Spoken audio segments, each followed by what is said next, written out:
Hello? Hello? This is the CEO of Weisenbach Investments. Okay, so let's get started. I am doing my weekly review, like usual. And let's see. So first, I want to take a little look at Netflix. So this week, I just recommended my customers to buy Netflix. I got in around this level, 56 or so, 57, and took a nice 6-point rally, and I'm doing pretty well so far. But just look at this. Most people would say this is the most ugly chart I have ever seen. Ugly, so ugly, terrible, right? Yeah. But I think is the most beautiful chart ever. I mean, this thing is just beautiful. Here's why. This presents a wonderful buying opportunity if you see this trend turn around. This is a wonderful buying opportunity. Just wonderful. And Netflix is a great company. So here's my view on Netflix. It's a good global macro picture, like the video streaming industry, I believe is going to do very well. One reason, it's much cheaper than renting movies and going to the store and doing that kind of, thing. Much cheaper. Because you get to pay $8 a month for thousands and thousands and thousands of movies. And Netflix is so darn cheap that it's just time to buy it. It is time to buy. I really like Netflix. So another thing I'm looking at is I am looking at Lionsgate Entertainment. So I'm preparing for, if it rises just to 480, another,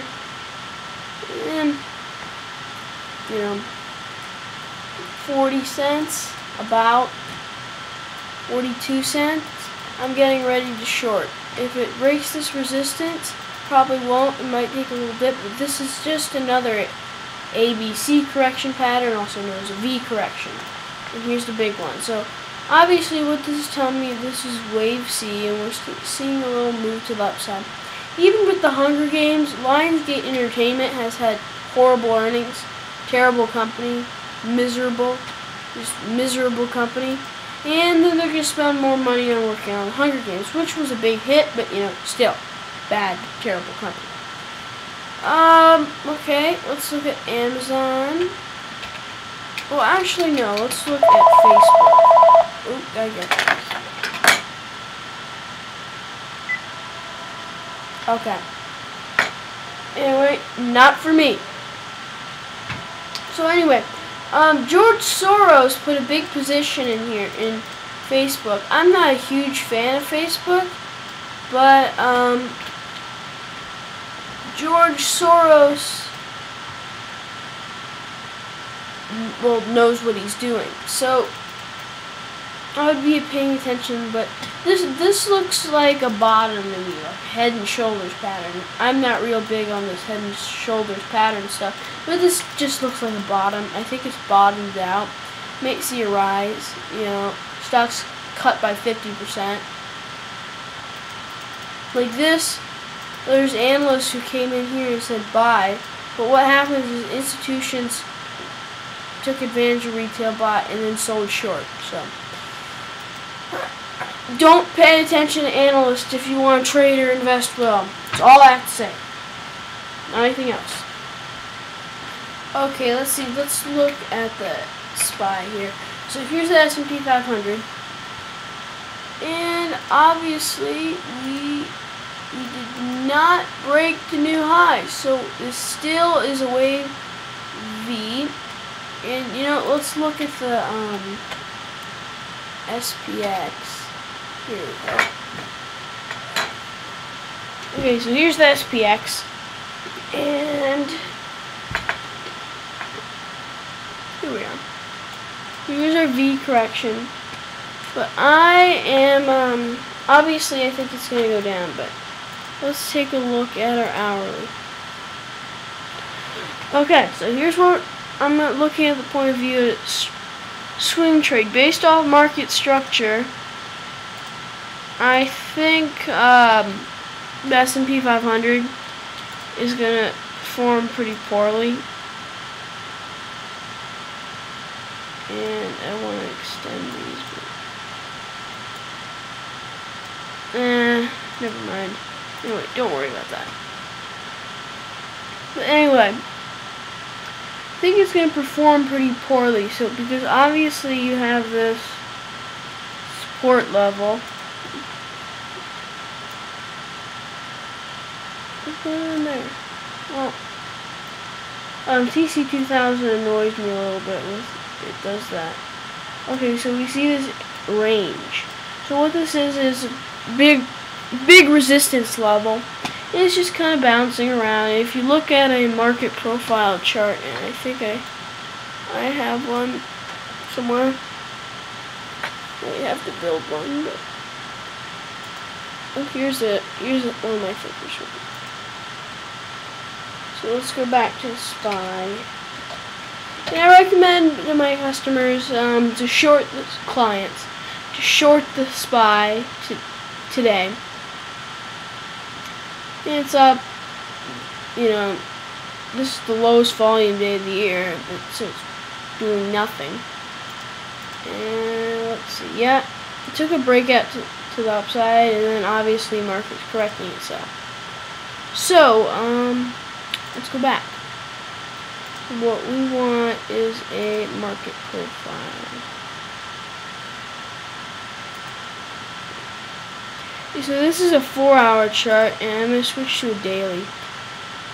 But anyway, so as you can see, the SPY is right at the top, and its monthly profile, it's almost at the top, so obviously it doesn't have very far to go. This wouldn't be an initiative trade, because what happened is it's not going to break out into another month. So if it was breaking out into another month, it might start going up. But look, there's $2 of upside potential, $140 ETF here. So obviously not very much potential to the upside. And it's the same with utilities.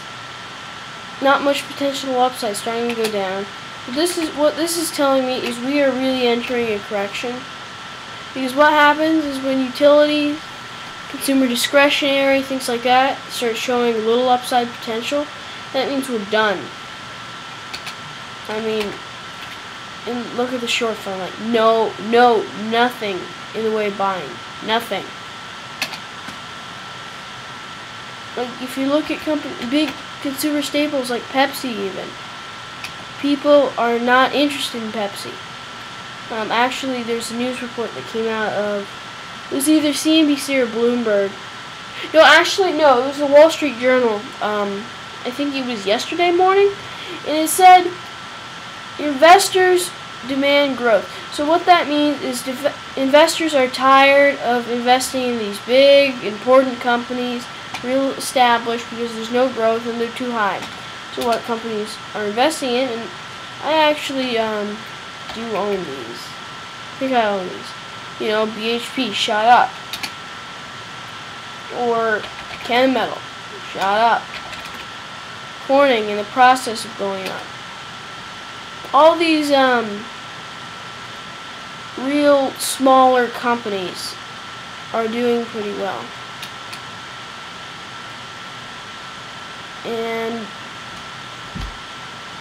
like for example, I can show you another one. Oh yes, TIE. Yep, look at that. Shot up, of course.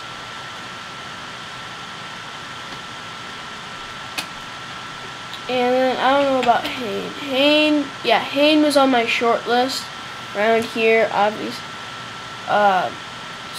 Around this level. I didn't take it. I'm smarter than that. So it's probably going to bounce off up here. Anyway, let's look at the bonds. So bonds have little downside potential, but they keep pushing because of interest rates rising. And then we can look at the 10-year down a lot. and the 5-year. And when I trade bonds, I try to I trade longer term bonds unless I'm doing more of a swing trade, because there's not much percentage opportunity in 5-year bonds, for example. So I only trade the 10-year and the 30-year because of this volatility.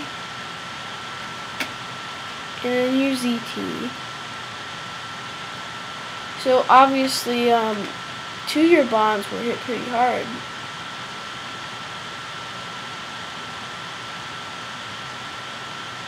What's that? And then we'll look at the euro dollar. Okay, so euro dollar, it's been going up, obviously.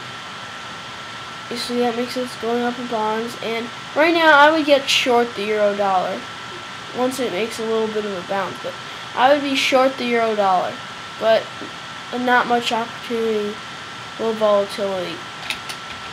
And then obviously Fed rates are rising, and wow, this is a strange looking profile, but I'm not surprised. But Fed rates are rising, and this will be coming up. Yeah.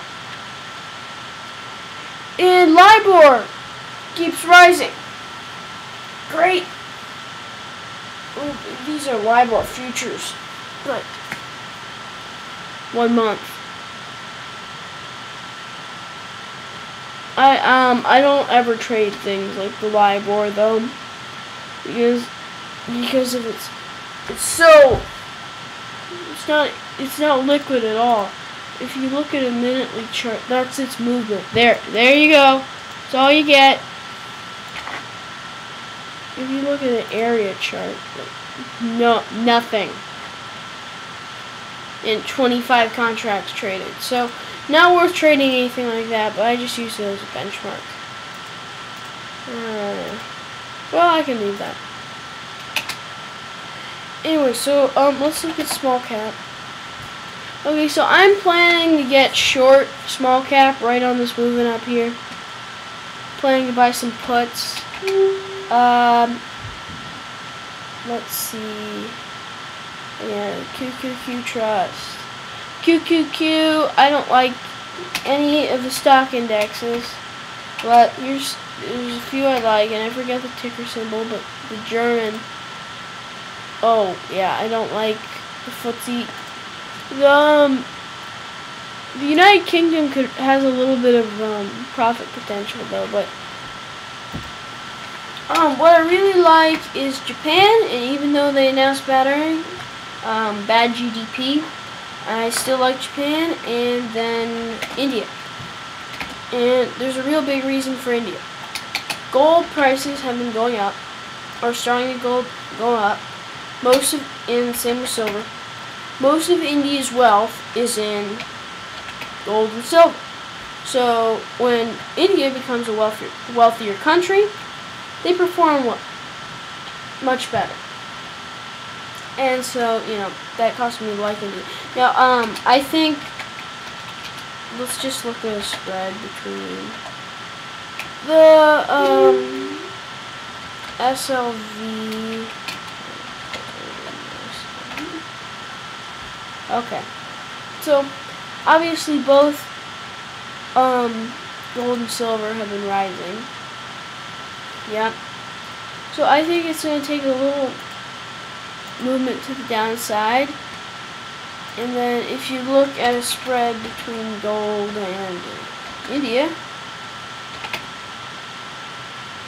they're extremely correlated. I think I have this tool on Thinkorswim.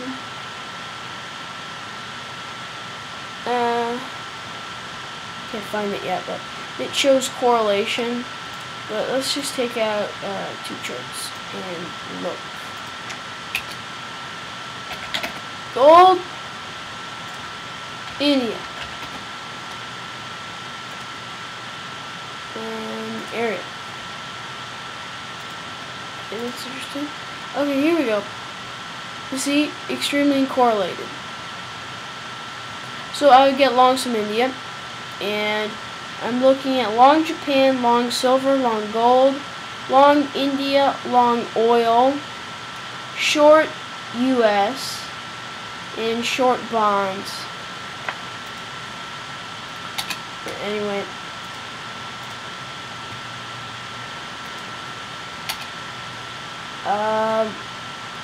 I should take a look at with you guys.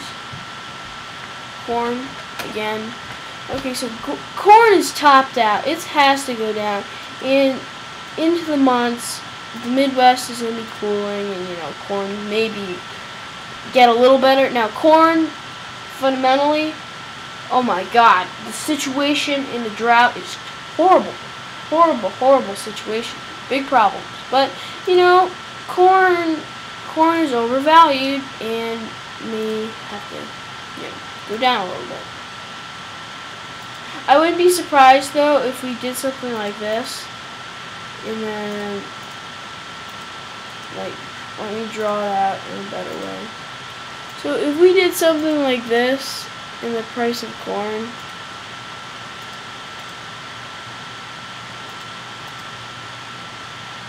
I would not be surprised, and took a large rally to the upside, essentially a head and shoulders pattern, but I would not be surprised if corn did that. Okay, thank you for listening. This is the CEO of Weisenbach Investments. I hope you enjoyed this video. If you want to get more detailed information on we have customized investment newsletters, and I also manage a trading account.